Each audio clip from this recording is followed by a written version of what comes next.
Good morning and welcome to all of you, ladies and gentlemen. On behalf of our Dean, Dr. Edgar Colon Negron, I'd like to welcome everyone, especially members of the UPR Central Administration, our Medical Sciences Campus Academic Administration, deans, associate deans, department chairs, distinguished professors, faculty, researchers, and students to this 58th annual Dr. Bailey K. Ashford Memorial Lecture.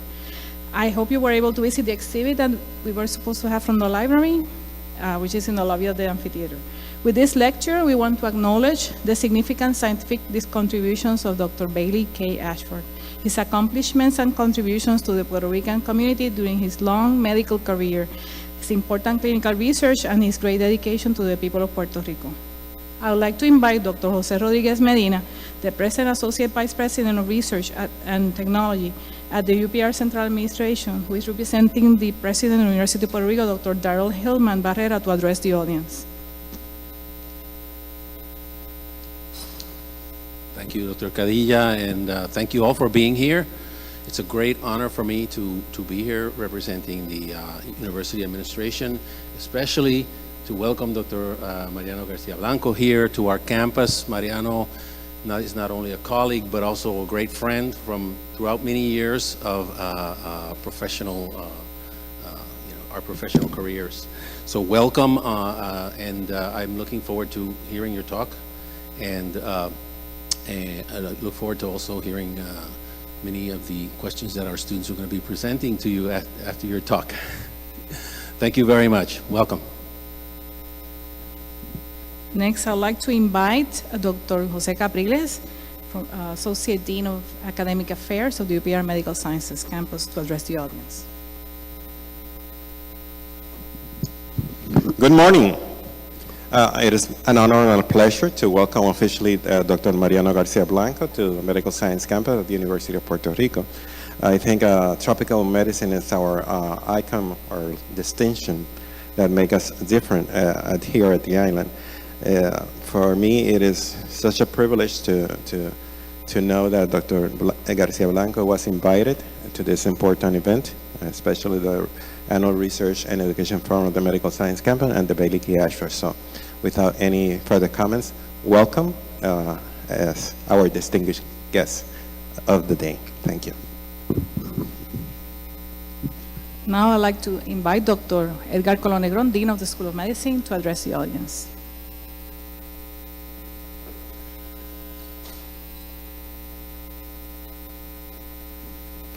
Good morning and welcome everybody to our Bailey K. Ashford Memorial Lecture, which is our main activity when we talk about academic activities that we perform here at the School of Medicine. Having Dr. Garcia-Blanco, a son of Puerto Rico, giving the lecture today is a great honor for the School of Medicine. And I think it is a great example for our young faculty and for our students of how far you can actually reach when you really want to get there.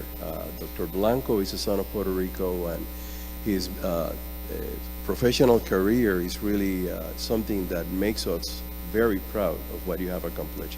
I hope that in the future we can keep working together the same way we've done it in the past, and we've had several conversations to see how we can actually try to get back into the track of tropical medicine, which is the way we actually all started. So thank you for your presence here today, and I hope you enjoy the great lecture that is to come.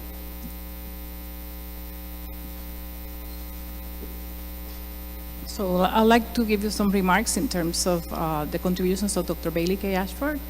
The prestige of this memorial lecture in his honor is certainly confirmed by the reputation of the lecturers and participants, which have included Nobel laureates, distinguished researchers, professors, and deans, among others. Our annual memorial lecture constitutes one of the national and international scientific events which are held in recognition and acknowledgement of the significant scientific contributions of Dr. Ashford in the health sciences. Other prestigious organizations that also honor Dr. Ashford include the American Society of Tropical Medicine and Hygiene, which since 1941 awards a Bailey K. Ashford Medal to distinguished mid-career scientists. Another institution that also honors Dr. Ashford is the Walter Reed Army Medical Center, that since 1975 recognizes a graduating trainee who has contributed the most to clinical research with the Bailey K. Ashford Medallion. Probably the most notorious scientific achievement of Dr. Ashford relates to the mass treatment of anemia. initiated after the deadly epidemic that followed the San Ciriaco hurricane in 1899, which killed nearly 12,000 Puerto Ricans. It was the fieldwork of Dr. Ashford that led to the identification of the hookworm pathogen and to an aggressive, massive parasite eradication campaign, which cured approximately 300,000 persons back in the early 1900s and reduced the death rate from this anemia by 90%. This event triggered the creation of the first anemia commission, and similar commissions were created worldwide, leading to the cure of millions of human beings. Therefore, the significance, magnitude, and transcendental character of Dr. Bailey K. Ashford's work is well known not only in Puerto Rico, but around the world. Our School of Medicine is also very proud of this annual memorial lecture. A web page containing the videos and information about the invited lecturers is in construction. We have already placed there those from 2012 on. This page is already available at the UPR School of Medicine webpage under the About Our School and History links. We hope this page will be of interest to both local and worldwide visitors. Today, we are honored by the presence of Dr. Mariano Garcia-Blanco, a highly distinguished scientist in the field of infectious diseases and RNA biology. I'd like to invite Dr. Adelfa Serrano to introduce Dr. Mariano Garcia-Blanco, our 2018 Distinguished Bailey K. Ashford Lecturer. Dr. Serrano.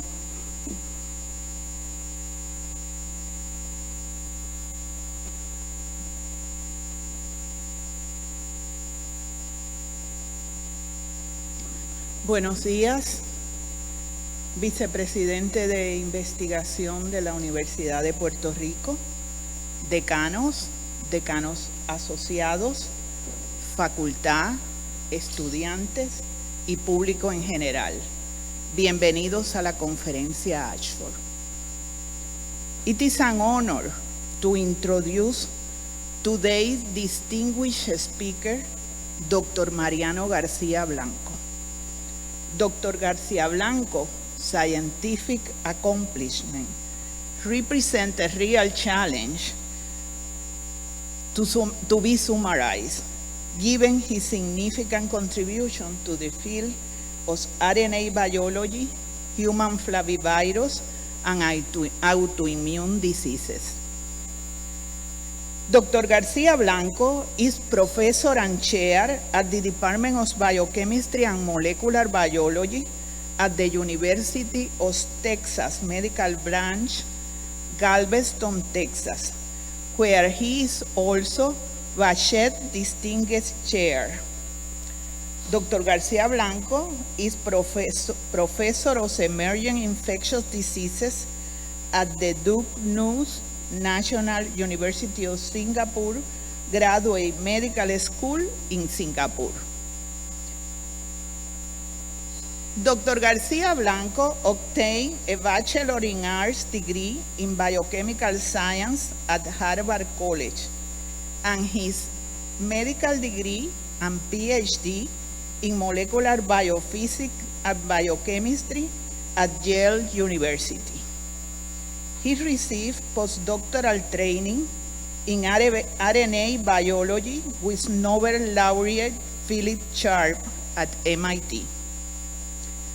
Dr. Garcia-Blanco is an internationally recognized expert in RNA biology and flavivirus, and is an author of more than 160 scientific publications, book chapters, and books, many of them in viral diseases relevant to Puerto Rico.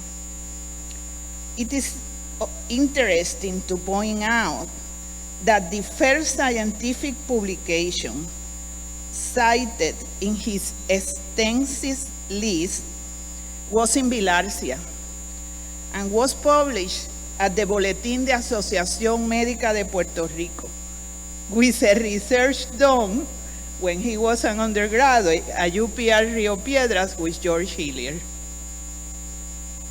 Dr. Garcia-Blanco has received multiple honors and awards and has served as member or advisor in numerous national and international scientific committees and boards, among them Scientific Advisory Board for European Alternative Splicing Network of Excellence, NIH National Advisory General Medicine Science Council, the Puerto Rico Trust for Science, Research and Technology, and the Council of Scientific Advisors for the International Center for Genetic Engineering and Biotechnology, United Nations. He is an elected fellow to the Association of American Physicians, fellow to the American Association of the Advancement of Science, and fellow to the American Academy of Microbiology.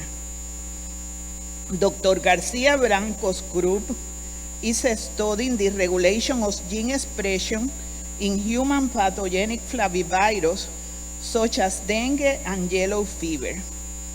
Using his vast expertise in RNA biology applied to flavivirus, his group has made important discovery identifying host factors required for propagation of dengue and yellow fever virus, restriction factors that limit infectivity, and factors that disrupt immunity in mosquito, increasing virus transmission.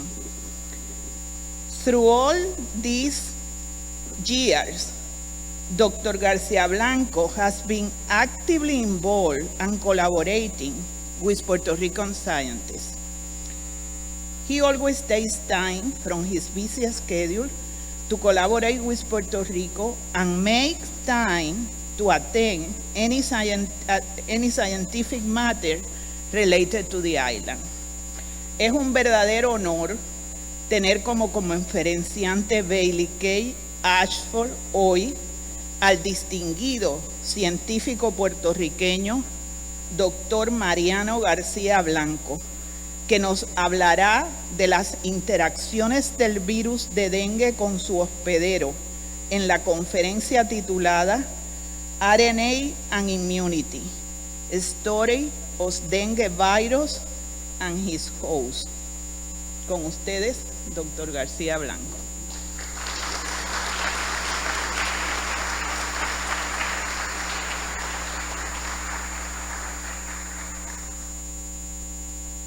Buenos días. Las primeras palabras y pocas en español, porque como mi padre decía, he perdido el castellano. Gracias a Adelfa, gran colega y amiga. All right, now I'm going to switch to the more formal. Thanks to the dean, the officers of the University of Puerto Rico, colleagues, faculty and students. And remember, the faculty and the students really own the university. So I'm really delighted you guys are here. Thank you to the organizing committee for this great honor. In fact, I am going to dedicate this lecture, when I was preparing it, I decided to dedicate it to George Hilliard, one of my first and toughest mentors. And I owe George an enormous amount, and he was the lecturer in 1993. It is a great honor to be invited to give the Bailey K. Ashford lecture, which I heard since I was a kid. And I actually know many of the people, personally, Severo Ochoa, Dwayne Gubler, Ken Warren, among others. So it is a overwhelming honor to be here. So what I want to do is to give you some ideas at the beginning about what we're working on, and tying two things that I've been interested in for now almost 30 years. RNA, this doesn't show very well in the slides, but you can see it, RNA and immunity. So the first part of the lecture is going to be of what I would call low technical challenge. I'm going to give you some ideas, maybe a little bit of propaganda of what I think are really important things in this area. And then for the aficionados in the field, don't worry, there'll be some data later on, and I will get into some of the nitty-gritty of it. But I will try always, I think molecular biologists, we can work with things that you can draw with stick figures. So if I cannot convey it in a way that everybody understands it, then it's my problem. So this is what I'm going to try to cover, and I'll try to, Adelfa's going to make sure I stay on time. She's going to come and kick me out. But we're going to talk about a little bit about RNA and immunity. And these are ideas I've been putting together for the last 10 years or so. Then I'm going to present the concept that we all grew up, well, not you young people, but those of us who are older grew up in a protein-centric view of cells. Proteins as the workhorses of the cell. Even though we already knew back in the 1960s that the ribosome was mostly RNA. So I'm gonna do a pitch in favor of this molecule that had been sort of a second cousin, a poor cousin. And then I'm gonna get into the details of work on dengue and other flaviviruses, because I think what I'm gonna try to convince you is that what we discovered with dengue first is actually true for almost every flavivirus. And that may actually be one of the more important applied implications of what I'm gonna tell you. So, simple, I tend to be simple-minded. So, what is immunity? Immunity is, I think, knowing oneself and knowing what is not oneself. So, organism A, when confronts organism B, that could be two corals in the sea, or it can be a cell that encounters another cell, to know, is this other organism, is it me or is it someone else? And how do we do that? How do organisms do that? Well, I'm going to go back to the beginning in terms of evolutionary biology and start with a premise that most of us in the RNA biology world believe, that is that life, when life started as we define it now, or we try to define it, it started with organisms that actually had RNA as the genetic material, not DNA. And the reason to believe that are complex, but they're very well accepted now that this probably was the beginning of evolution. So the RNA recognized another RNA. If two organisms got together, or if an organism invaded another, in order to tell self from non-self, you had to recognize that other nucleic acid, that other RNA that was not yours, or else that RNA may take over. So, and what I'm going to try to convince you in the next few slides is that there are fossils of that world that are still with us in our cells, in our immune reactions. And when I say our, I mean all of the kingdoms of life, not only humans. So if we fast forward to what we're going to be talking towards the end of the lecture, we are DNA driven, our genomes are DNA driven. We pass our information to our children mostly through DNA. But we confront a series of pathogens, and I think if you would look back on the last 50 years, most of the worst of those pathogens that we confront in terms of epidemic potential, think HIV, think SARS, flu, are RNA viruses. Those RNA viruses, because of many of the properties intrinsic to them, are some of the pathogens that we worry about absolutely the most. So, in our fight to recognize these pathogens, we have to recognize the structures of their genomes as one of the many things that we can deal with. And if we start looking at different systems that are operative right now, and actually when I did my PhD at Yale and made the fateful decision that I was not going to practice medicine, but I was going to do science, it was in part because of this system, the interferon system. It completely seduced me into science. And it's a system that's almost completely regulated by RNA. Some of the most important signals, Charlie Janeway was one of the first to coin these terms, pathogen molecular determinants or PAMPs, things that we recognize as not being us, as being foreign. Many of those are RNA moieties. They're double-stranded RNA or RNA that is modified differently than our RNA is. And we have a whole system of RNA sensors that then, when they sense this foreign RNA, they trigger the interferon cascade. And in fact, many of the enzymes in the interferon cascade themselves are activated by binding RNA, or they produce RNA-like molecules. So this system, which is the most powerful innate immune mechanisms that we have are RNA driven. But then recently there's been some amazing discoveries.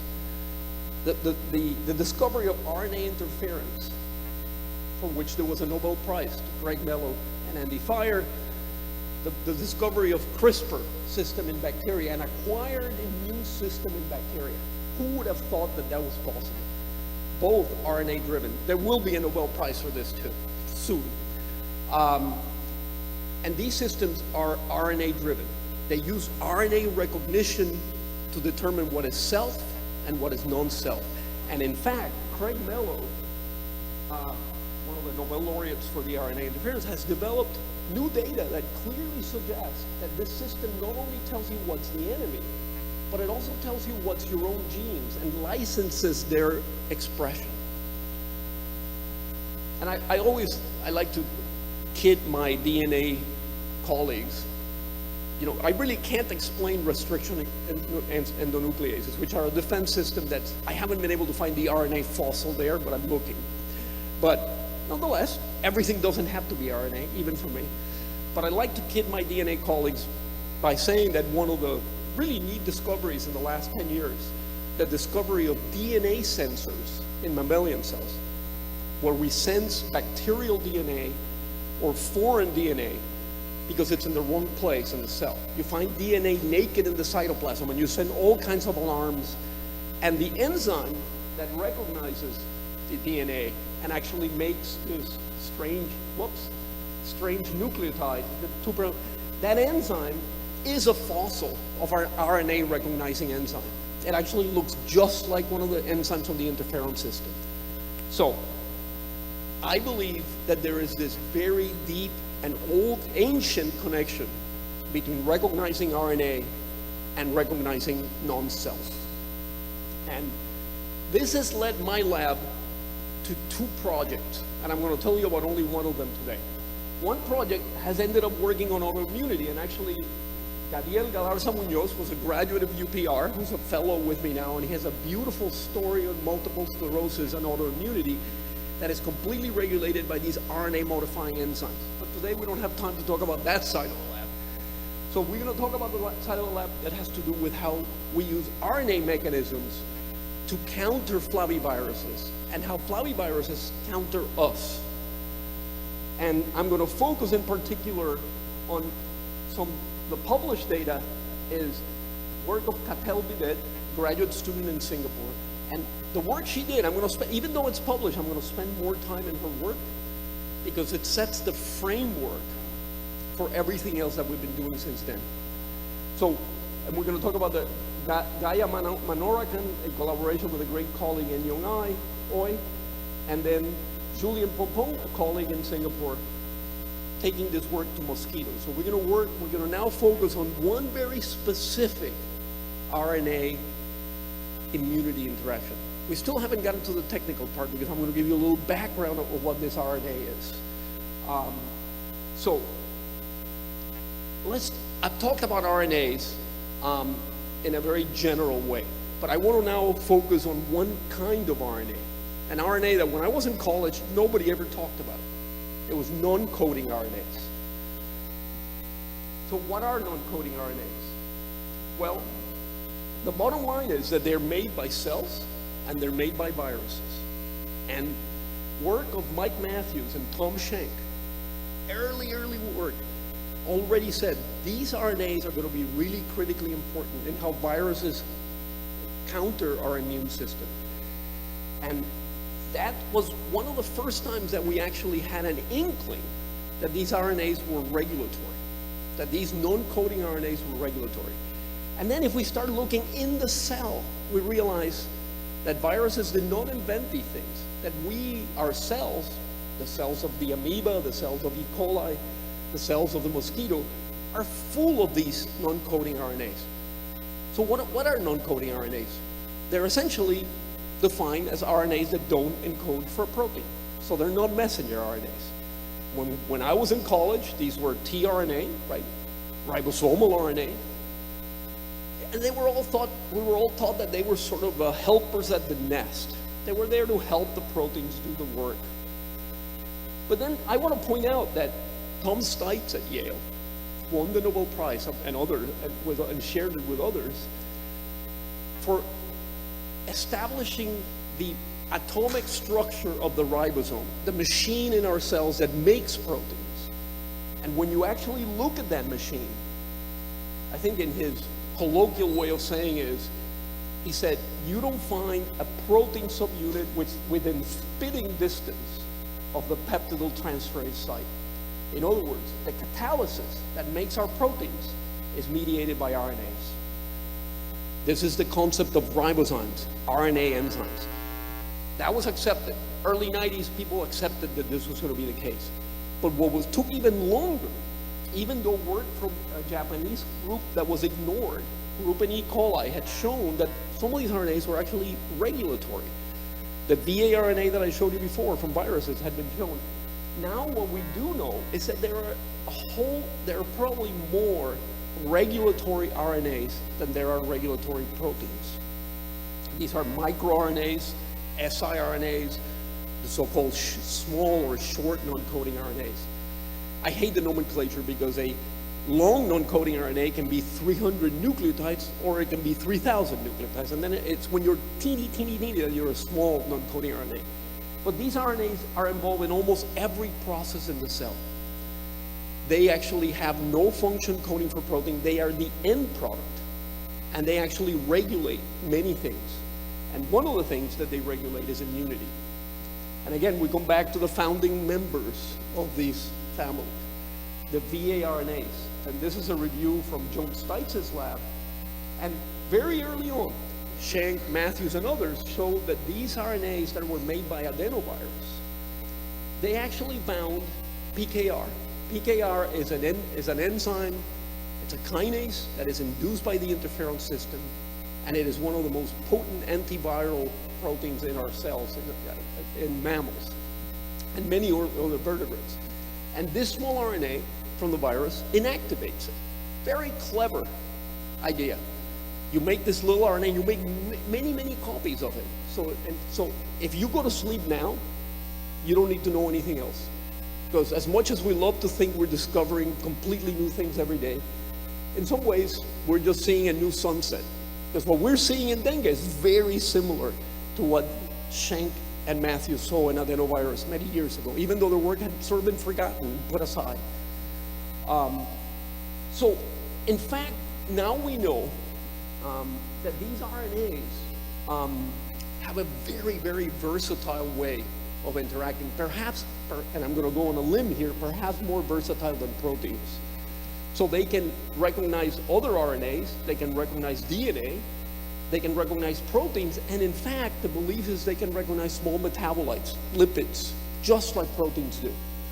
In fact, this was a small perspective we wrote in the journal Cell on this paper that showed that one viral RNA from Epstein-Barr virus could interact both with cellular proteins and a cellular RNA to mediate repression that the virus needed to mediate during its infection cycle. So the viruses make these small products, these small RNA products, to regulate their life cycle just like they make some other proteins. So the belief is that these small RNAs are critical for everything the virus does.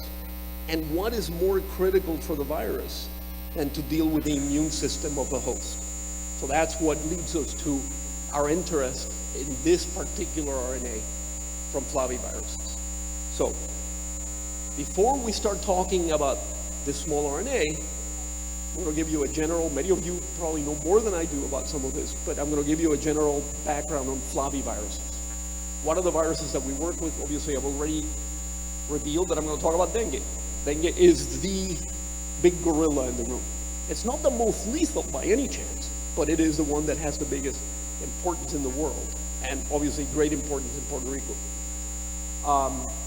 So I actually say that I have a tale of 3 islands, because it came from Puerto Rico. I work in Galveston, which is also an island, and I work in a small island that's somewhere down there, at the smallest of the 3 islands, Singapore. And all 3 of them are a threat there's no dengue in Galveston yet, but you will see some things that will do. It's not long before. So dengue is just massive because of the numbers. There are probably 400 million infections.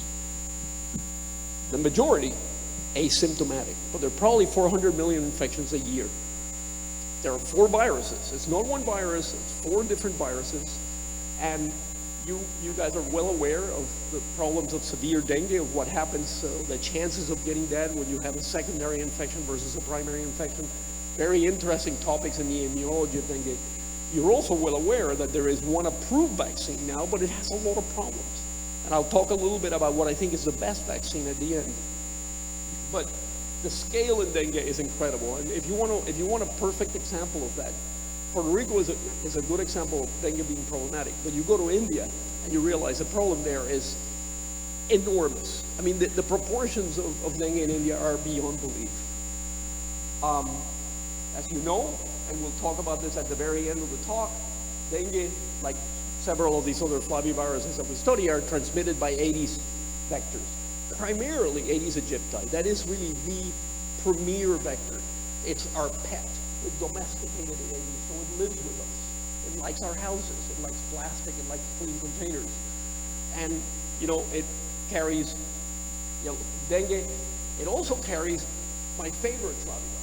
We don't work that much with yellow fever, but this is a real virus in terms of pathogenesis. Among European ancestry individuals, it can kill up to 30-40% of those that get disease, that actually develop symptoms. There are still, even though there is a spectacularly good vaccine, there are still too many deaths a year from yellow fever. You've all heard that there is a threat in Brazil right now of suburban and moving into urban epidemics. That would be a very, very worrisome thing. And in fact, I worry about Puerto Rico. And the WHO categorizes Puerto Rico as an area at possible risk of yellow fever, because we're not that far from Venezuela, where there are plenty of outbreaks. Most of them are not publicized by the government, but there are there. And Brazil, you've now heard, is having problems. Americans, by that I mean North Americans in the U.S., forget that it actually affected the U.S. too. That it affected, and I always show these 2 slides, 2 Connecticut Yankees who came down south in the United States. One died in North Carolina, one died in Galveston from yellow fever. I am sure if I go to the cemeteries in Puerto Rico from the 1800s, I will find the same, because yellow fever was all over the Caribbean. Yellow fever is, if I worry about one of these viruses becoming an explosive epidemic, yellow fever is it. Why? Because it's highly contagious. How many of you are vaccinated for yellow fever in this audience? Okay? And scientists are an overrepresentation because we travel all over the world. So I'm vaccinated too. You only need it once now. That's a WHO recommendation. But you saw how few people are vaccinated. It would be very, very dangerous if there's an outbreak of yellow fever in the Caribbean. So we study yellow fever together with dengue. We also study Zika. Obviously, everybody mobilized during the Zika epidemic, during the Zika pandemic. And Zika has some very interesting things. If I have time at the end, I'll tell you some of them are related to the small RNA we're going to be talking about. And Zika is thankfully, very low mortality and morbidity as long as you're not a fetus. Nonetheless, it told us how quickly these things can spread in a population that's not immune. So this was a great alarm bell for all of us working in this field. So because of that public health importance, we study flaviviruses. But I have to admit that we also study them because they are RNA protein machines, essentially. So the RNA biology side of me, which is always coming up, and part of the reason that I decided to, after many, many years of not working with flaviviruses, to go back and work on them is that we thought all the expertise we had developed on RNA protein interactions could actually be put to work here. And they are really RNA The genome, the genetic information of the virus is RNA, just like flu, HIV, right? They're RNA viruses. Unlike HIV, it doesn't ever have a DNA stage, at least nobody's shown that. It is a single-stranded RNA, one strand of RNA. It looks like our messenger RNAs in our cells. And it encodes a lot of proteins that actually handle RNA, not surprisingly, because it needs to replicate. It comes into our cells by binding receptors, many different receptors probably, many of that still not quite understood. And then it goes in and it actually takes over the organelle in the cell called the endoplasmic reticulum. And it is in that organelle where everything happens. The virus makes proteins there. The virus makes more viral genome there. And the virus also buds out and makes new viral particles out of the endoplasmic reticulum. We're learning an enormous amount about the details of each of these processes. How does it take over? This is a cartoon of a ribosome, and the virus takes over our protein synthesis machinery. All of that is very interesting. But today we're going to talk about one tiny little place, this guy here, this non-coding RNA. When we look at the genome, we know that the genome can actually translate, the RNA synthesis, it can be packaged, but it's also processed to this small RNA. So one of the big surprises when Alex Cromage, a researcher in Queensland, Australia, said, wait a minute, when I do a northern blot, when I look at the RNAs in an infected cell, the majority of the RNA is not the genome, but it's this small little 400 nucleotide long RNA. And everybody's saying, it's a degradation problem, you just messed it up. People started looking, he was right. People had actually seen it before, but ignored it. So amazingly enough, in a living cell, both human and mosquito, the majority of the viral genomes don't get packaged, don't get translated or replicated. They get degraded to this small RNA. So for the virus to give that much genetic real estate, there must be an important reason for this.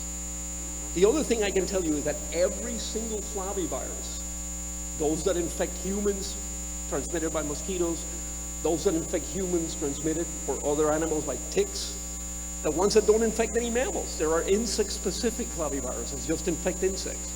All of them that we know of in that genus, flavivirus, make this small RNA. So again, large amounts of genetic material used for this, highly conserved, suggests something interesting. So let's take a look at how we think this is made. This is the genome in a cartoon here from Jeff Keiths, who's done beautiful work on this RNA. There are human enzymes that degrade the RNA, and the RNA is long. It's about 11 kilobases, 11,000 nucleotides, and you degrade them all the way to essentially what is a copy of the 3' untranslated region, the very end part of the virus. And what stops these enzymes, these cellular enzymes, are these beautiful, to our RNA biologists, they are beautiful RNA structures that are extremely sturdy, and they stop these so-called exonucleases. And so what you end up in an infected cell is a population of these small RNAs that are made. Okay. Andrea Gamarnik, one of my great friends and colleagues from Argentina, has done some beautiful work showing that in humans and mosquitoes, you get slightly different products, and that may be very important in the virus jumping from one species to the other. And she and I are now collaborating on understanding exactly what are the proteins that are interacting with those RNAs. I don't have time to tell you about that today. But why are these RNAs so stable? How can they stop these very potent degrading machines? So the virus evolved a way to make large amounts of these RNAs. And this is a beautiful structure of the Zika virus, sfRNA, the subgenomic flaviviral RNA. And I'm going to refer to it as an sfRNA from now on. This is an atomic level structure showing you a couple of important things. For those of you who are not used to looking at RNA structures, they look just like proteins. They fold, they make cavities, they actually have three-dimensional structures that are highly complex. Yes, they don't have the chemistry that the proteins have in 22 different side chains, but they still form these beautiful structures. And for the RNA aficionados, or molecular biologists, you can actually see that the ends of these RNAs are tucked in to the RNA molecule. So they're very hard to degrade. These are they're almost like circular RNAs, which are another type of non-coding RNA. They are these are like little protein, almost like protein domains. These are very stable RNAs. So what are they doing? I'm not a structural biologist, so Jeff was the right person to do this work. We were interested in what is the function of this RNA, given that it is so highly conserved. And yet, it also is made from the part of the viral sequence that's the most variable. So this is highly conserved, the structure. But the actual details of what are the sequences, for example, in this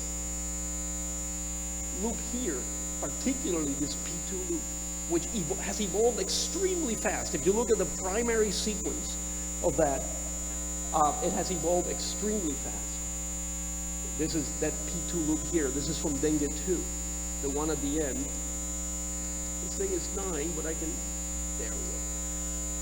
And you know, evolutionary biologists are of two minds. You look at something, and if it's highly, highly conserved, you say it's really important. But in fact, people who study host-pathogen interactions, the things that are really, really important are the things that are changing really fast, that are evolving very, very fast, because they are the things that are in the battle between the host and the pathogen. And we realized this, but it's interesting, but we didn't quite think about it fast enough. But the fact that this region, it was always called the variable region, and people in flavivirology had no idea why was this so variable. You could actually delete it, as I will show you, and viruses will still grow in some cells. And I think we have an explanation for why this is a variable region. And it's essentially, now that we've thought about it, it's trivial. But this is how we draw in two-dimensional structures what we're going to be talking about. So what we decided to do was to say, okay, these viral RNAs are probably not naked. They're probably interacting with other components in the cell, be it RNAs or viruses. So we decided to identify those. And I'm going to move through this a little fast at the beginning because I just really want you to get the concept rather than the details. Because the details, even I am kind of bored with the details now.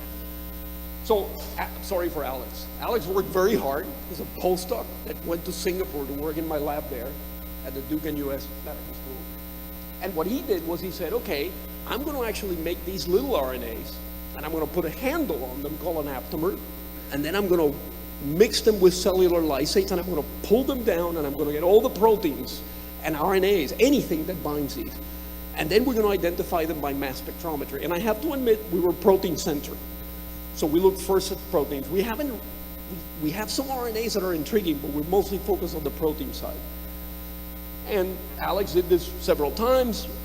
It worked very well, very, very consistent. And he also then checked some of them. For example, this protein, DDX6, is one of the only proteins that binds every single flavivirus RNA. And we think it plays a very specific role that has nothing to do with immunity. It's more of an intrinsic restriction, that it's preventing the cell from restricting. That has to do with protein synthesis surveillance. We don't have time to get into that today. But in comes a graduate student, Catel Bidet, who was truly brilliant. And she was very practical too. She went and took the top 3 proteins that Alex had identified, the ones that were the most enriched, and said, I want to study those 3, because I want to study the winners. And she made a series of really interesting discoveries. So these proteins were caprin, G3B1, and G3B2. The RNA binding proteins have been associated with stress granules. There's a lot of things that we can talk about. I call them C, G1, G2, just for short. So she focused on these 3, and very quickly, using RNA interference, and now we've extended it using CRISPR systems, you can actually make cells that make very, very little levels of those proteins, so you deplete the levels of those. So you're almost doing genetics in a mammalian system. And what she saw was remarkable.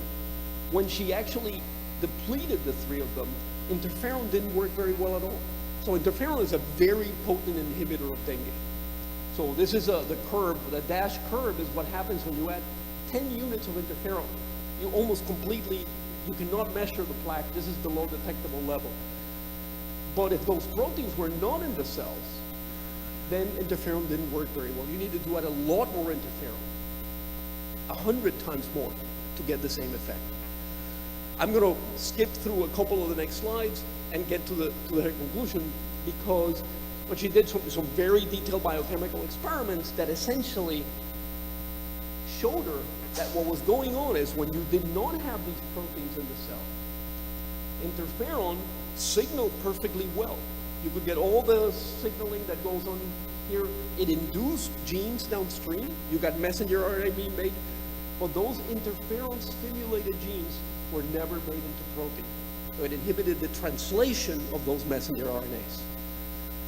And then in a series of also complex but very nice experiments, not as nice as I wanted, I was pushing her to do a couple more experiments, but she then closed the circle, which is, okay, we know that these proteins are essential for the interferon function. So what is the sfRNA doing here?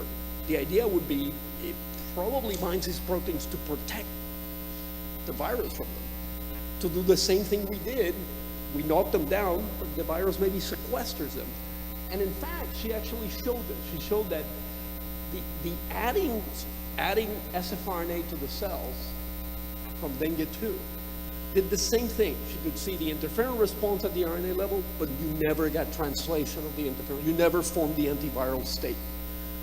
And this is the next experiment is a complex experiment, but let's just focus on this panel here. If we made reporters, these are not full infectious viruses, but we can make molecular reporters and mimic the virus. And we make one where they both make the sfRNA, but now we mutated the sfRNA sequences so they cannot bind these proteins anymore. And the virus that cannot bind the proteins anymore is about 5 times more sensitive to interferon than the one that binds it.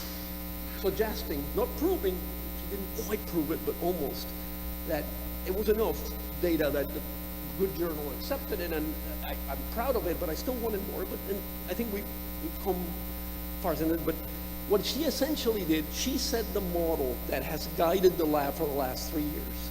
Because every other story we've done with this sfRNA essentially recapitulates this theme, which is the cell has components that inhibit the virus. In this case, they're innate immune components. They're part of the innate immune system. The virus makes sfRNA to counter some of those components. Now, I want to, just to be absolutely clear, dengue makes other factors that also inhibit the innate immune system. I don't want to say that this is the only mechanism.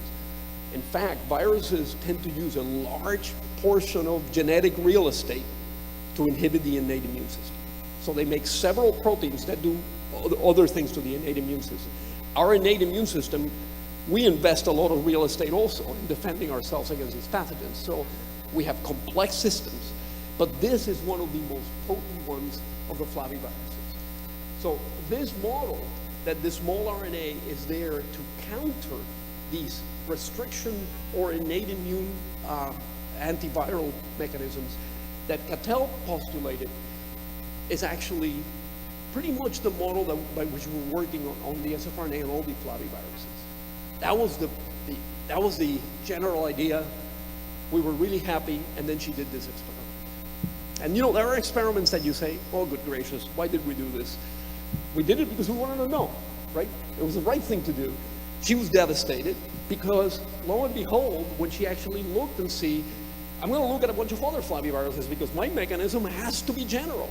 This is going to be the mechanism for flaviviruses. Wrong. So all the dengue 2s, absolutely. Every dengue 2 genotype we tested from Singapore, from Puerto Rico, blah, blah, blah. Here you can see the PR ones. We'll come back to those. They bound these proteins. But dengue 3, not a trace. Kunjin, which is a type of West Nile, not a trace. yellow fever vaccine strain or pathogenic, which is not a trace. So we scratched our heads and thought back to that variable region, and then did a couple of experiments on yellow fever and found that, lo and behold, yellow fever binds some of the same proteins as dengue does, but also binds others. Some of them critically important interferon regulators. This hasn't been published yet.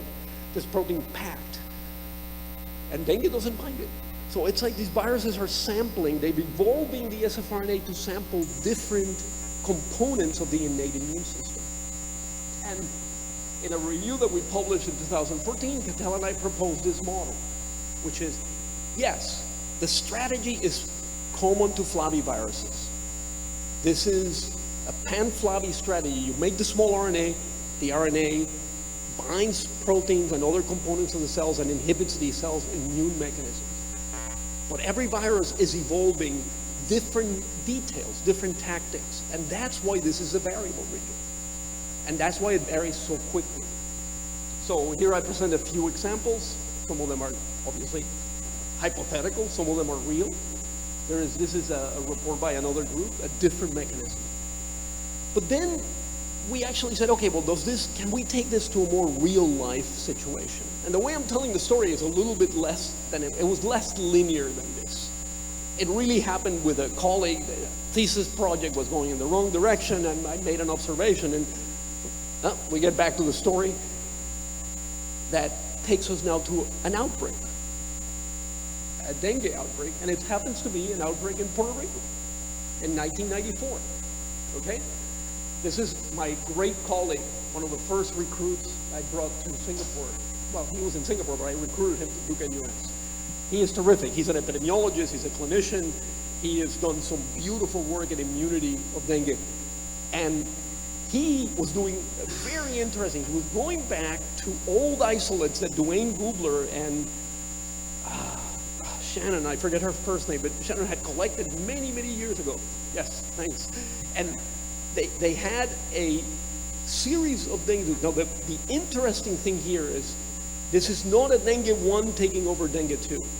This is one dengue 2 genotype being overtaken by another dengue 2 genotype. This is not immunity in the acquired way, because once you have a dengue 2, it's pretty clear you're not going to get another one. But interestingly enough, the endemic lineage in Puerto Rico was here, and then it essentially got replaced by this, what they call dominant foreign. I like to prefer to call it epidemic because it actually caused a small outbreak. And they sequenced all these viruses, and they were looking for a correlation. What is different about these guys down here? And there were many more than these, but what is different about these guys versus those guys? And they were following differences in one of the proteins. And there was an 80% correlation. But if you looked at the 3' untranslated region sequences, the sequences that encode for the sfRNA, there the correlation was 100%. And so I convinced them that what we needed to look, even though it took a little bit of convincing because it's not a protein, you know, God forgive you, we're going to work on something that's not a protein, but we worked on the RNA. And in fact, we were able to show that these viruses they have two things that are interesting. They have differences in the sequence of the sfRNA, but also on the level of the sfRNA. They actually make a much higher sfRNA ratio for reasons that we still don't understand. We don't know exactly what drives this. They are also much better at repressing the interferon response. And we were able to actually show that it was the sequences in the sfRNA that caused the difference. And I'm going to summarize here. This was published in 2015 in Science, and these were the 3 changes, and we think that the 2 that are in this thing called PK1 and XRN2 are the 2 critical ones. There are 3 transitions in the sequence, and these are the ones that we have been able to attribute the interferon inhibition. Several proteins bind differently to the 2 sfRNAs. So we were able to identify those proteins using the methodology that I told you before. We pulled them down, and we actually said, okay, what proteins are binding? Some in common, like DDX6, but some differently. They all bind caprin, GCP1, but but the PR2B bound several proteins more avidly than did the PR1. And among those, this is not the only reason, this is the reason that explains part of the story, but it's a protein called TRIM25, which is important in the amplification of the interferon response. So we believe that the binding of TRIM25 can explain the reduced interferon production and may actually explain why this virus was more epidemiologically fit than its predecessor, at least from the human side. Okay? So that took us to a more real-world experience. It also suggested that the variation doesn't have to be between one dengue virus and another flavivirus or another dengue virus, but even between the same dengue virus, between different genotypes as they were evolving. We have also done recently work with Zika, and there we've done a lot of work with a protein called FMR1, which is not an innate immune protein, but it's a restriction factor. It lowers the capacity of the virus to make its own protein. And it happens to be expressed at extremely high levels in two organs, the brain and genitourinary tract cells, testes and part of the ovary. And the testes is one of the things that you know, they get infected by Zika. And we actually have shown in a mouse model that the targets of FMR are affected by Zika virus in the testes. So we think, and we have data that the sfRNA actually represses FMR, and perhaps, we don't have the proof for this, perhaps it helps Zika be able to grow better in tissues that usually dengue doesn't grow in. And few other flavies do. Others do, but Zika does it extremely well. So now we know that there are two hosts. Humans, question mark, and mosquitoes. And so we want to, and this slide reminds me always to tell people that I am jealous of somebody's hair. No, it reminds me that the work is done in two places. This is Prime Minister Lee from Singapore. You know who this is, and you know who that is. That actually hairy arm is Duane Gubler's arm. That picture was taken by Duane of letting Aedes aegypti feed from himself. So what we decided to do is now, in the last few minutes, I'm going to tell you, look at the mosquito itself and see, is something similar happening in the mosquito? Because as I said, Andrea Gamarnik had some really tantalizing data that it was changing in mosquito. So we went back to the same Puerto Rico outbreak. And here are some of the PR1 isolates. These are two of the PR2B, but there's going to be a wrinkle in here, which is, this is another of the new PR2B isolate. But one that when we did the phylogenetic tree, it had very, very few relatives. So we call that as having low epidemic fitness. Now that's a call that we made because of how many relatives there were, how well it radiated evolutionarily. And we noticed that you really couldn't make any kind of correlation about how much virus was being made. These are now Aedes aegypti mosquitoes, blood-fed in the laboratory. So this is a real infection in the lab. This is not a model system. This is the real thing. And then we actually, what we did notice, that where you could really tell a difference is how much is sfRNA to gRNA. So the ratio of the sfRNA to the gRNA was really different in the two, the endemic versus the epidemic. And the most surprising thing we found when we started dissecting the mosquitoes and seeing where is this happening, we noticed two things that were really remarkable. The first one is that there was a difference between the two viruses. We had already seen that. This is now the two viruses of the PR2B, 6452 and 315022, that behave differently in terms of their epidemiology or their radiation. But the most important finding here is that the tissue where we see the highest levels of sfRNA are the salivary glands. And this was very intriguing because the salivary glands are key for transmission. That's a final tissue. I can tell you that now we have data that we can actually find the sfRNA in the saliva itself. Now that has some implications in terms of, we don't know what form it is in the saliva. And this is a very stable RNA. It could be naked. I don't think it is. We know it's not in virions. It's not in the virus. The virus doesn't, but it has very interesting possibilities. In fact, what we have shown is and we've shown this both with the parental viruses and also with viruses that we've engineered, so that the only difference is these two changes in the sRNA. And those infectious clones behave just like the parents. So there's a difference between, those sequences are changing the infectivity of the saliva. Experiments that are ongoing right now will test directly whether they change the transmission into mammals. But given that there's a lot more virus in one than the other, we suspect we know what the answers will be. But until we get it, it's not big. So the final thing that we've done, and this is work of my colleague Julian Pompon in Singapore, is that we've done the same thing we did in the mammalian cells. We took proteins, we saw what proteins are binding these RNAs. And we've identified a series of proteins that bind the RNA. And one of them, this one in red here, is staufin, which is a double-stranded RNA. This is the 80-adjectivized staufin. And when we actually knock it down in mosquitoes, so this is an RNA interference experiment in mosquitoes, when you inject the double-stranded RNA, you reduce the level of that gene.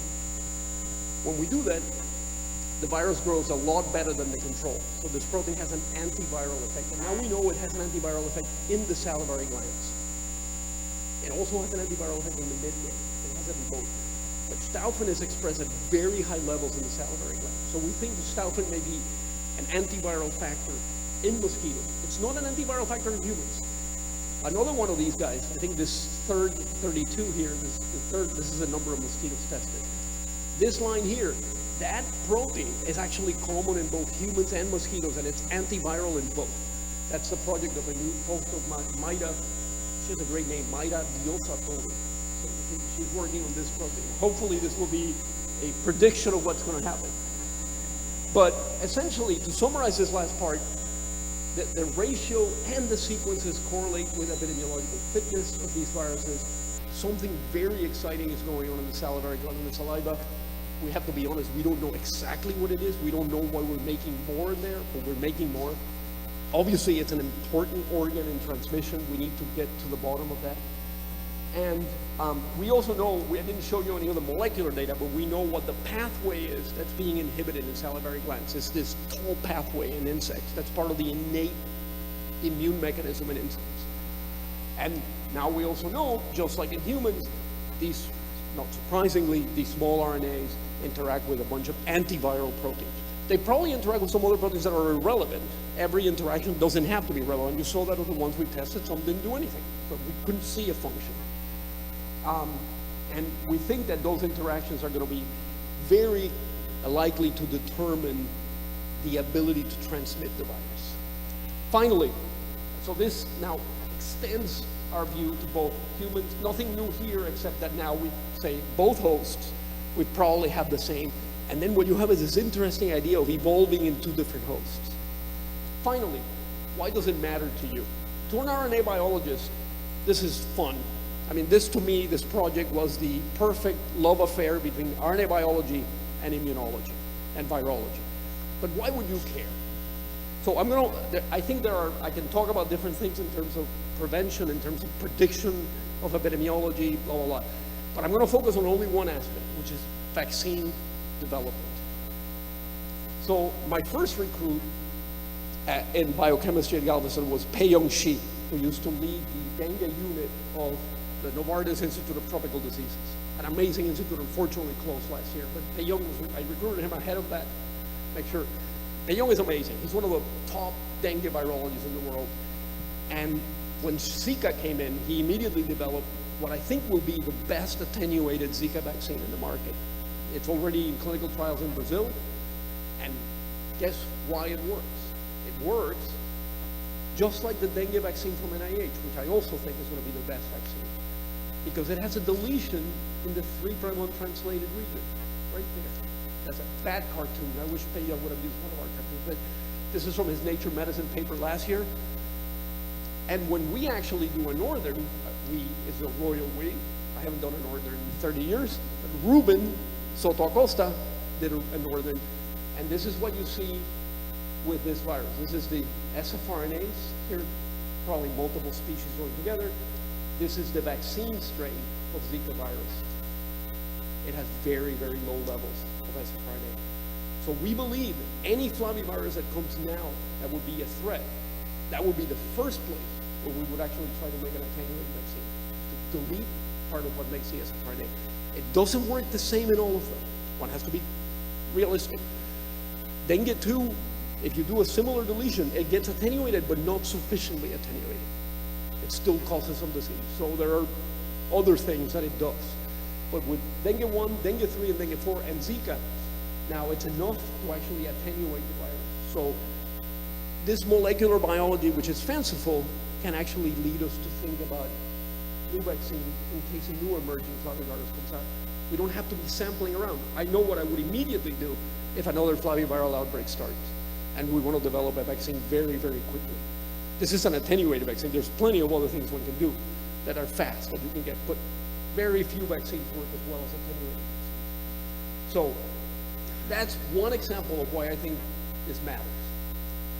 So most important, I want to thank my two co-PIs, Shelton Bradrick down here next to me, and Julian Pompon. They both have complementary expertise. Without them, we couldn't run the lab together. We're codependent completely. So this is a lab in Texas. That's Darrell, son of Puerto Rico.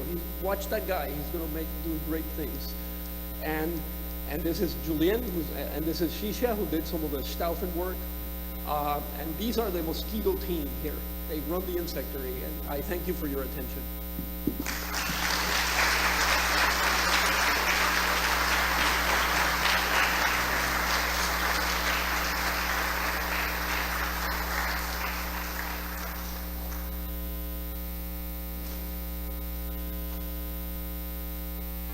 So Dr. Mariano Garcia-Blanco is now open to questions from the audience. Delighted.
I can repeat your question. If you, I think you know where you're going, and it's an excellent question. But go ahead.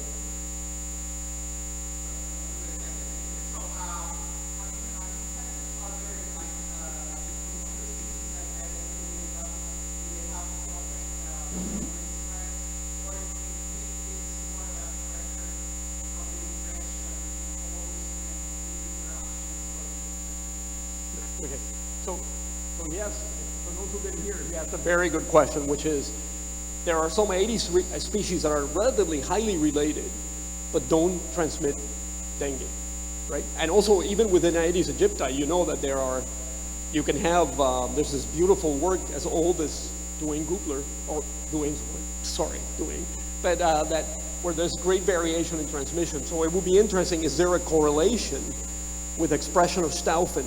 The answer is we don't know. Julian is a mosquito immunologist, and that is going to be his career. He is actually collecting mosquitoes in Singapore from, you know, the field and asking what their competence is, and then seeing if he can see a correlation between these. The answer is we don't know. You asked another, second question, which I thought was also, if I remember it right now, well, it's gone off my mind, but I don't know if that answers your question or not. Yep. So the answer is we don't know, but Julian is very interested in this to see, can you explain one species does it and another one doesn't?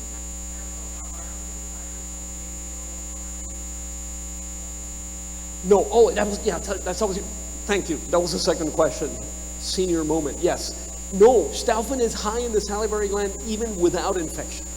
Yes, yes, so it's not an inducible factor.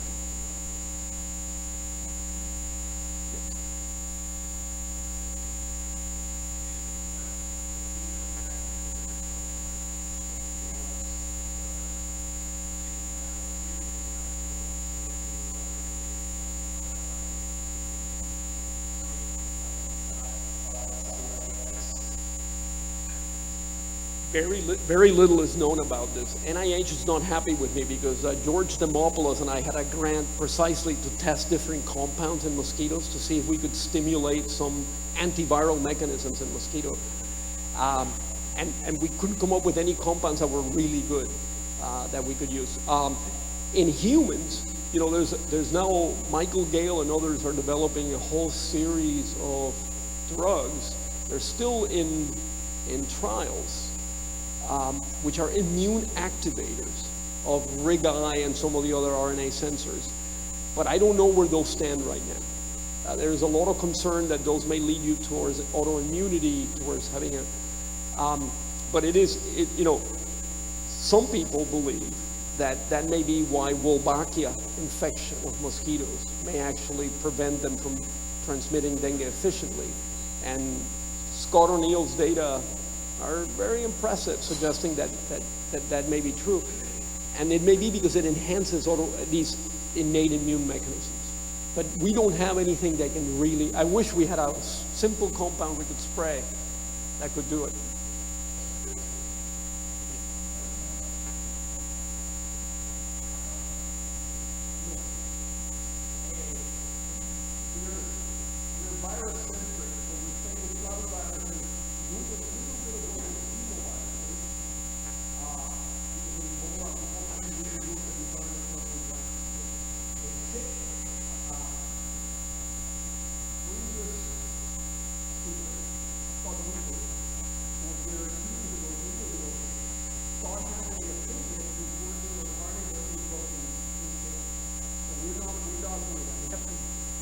You have to focus. I was wondering which role and the immune competence of the host and the effectiveness of this. The honest answer is we have absolutely no idea. But you've hit on one of my really favorite projects that I want to do, except it's extremely expensive, which is what are the real human genetic determinants of dengue? You know that probably 4 out of 5, maybe 5 out of 6 patients that get infected have no symptoms. And then the one that gets infected, you have a spectrum of disease. It's exactly the same. So we don't know what they are, but we are starting a project to look at, there are clear, now that all of those may not have to do with the sfRNA, obviously, right? So the experiment would have to be done in a very, controlled way to address. At first we're going to go for all determinants of pathogenesis. And then among those, we're going to study which ones are, I may retire by the end, before this happens, but so the few GWAS studies, the broad studies of genetic determinants, I don't want to criticize Cam Simmons and his group, but the study was really for severe dengue, and nobody has really looked at the question you're asking.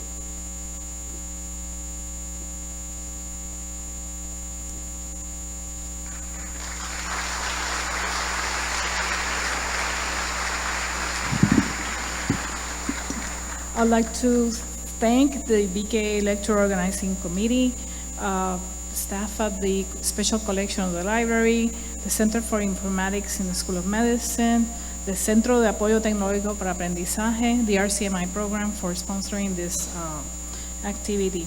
And I'd like to call to the podium Dr. Edgar Colón Negron, Dean of the School of Medicine, and Dr. Ika Rios, to present to Dr. Garcia-Blanco a commemorative plaque as a gesture of gratitude for his outstanding participation as our distinguished BKA Memorial Lecturer, which we certainly hope that he will treasure.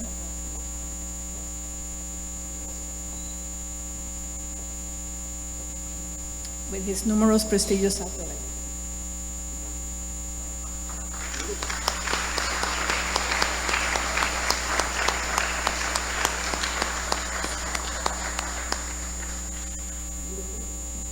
We thank you, all the audience, for participating in this important activity, and wish to see you in future Bailey Ashford Memorial Lectures. Thank you.